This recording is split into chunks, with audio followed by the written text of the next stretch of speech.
Рәшит Абдуллинны мин консерваторияда укыганнан бирле беләм. Мин аның белән бер укытучыда укыдым. Ул Рафаэль Нуриевич Билялов иде. Гомумән, Рафаэль Нуриевич Билялов классында бик танылган композиторлар укыды.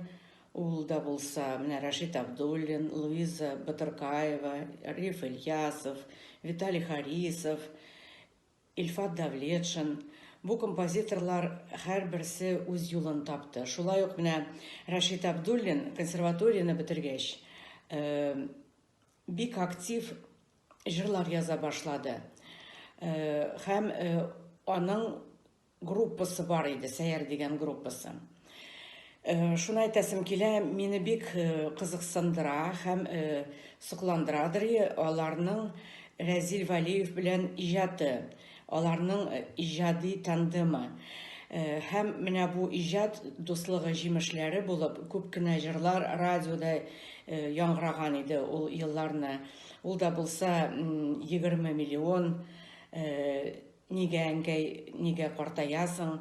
Рәшит Абдуллин үзе дә бик матур җырлыйдыр. Кайбер җырларны ул бик моңлы иттереп, бик матур иттереп үзе башкарадыр. Мәсәлән, менә шул әни турыдагы җырны ул үзе башкаруында мин бик әйбәт хәтерлим.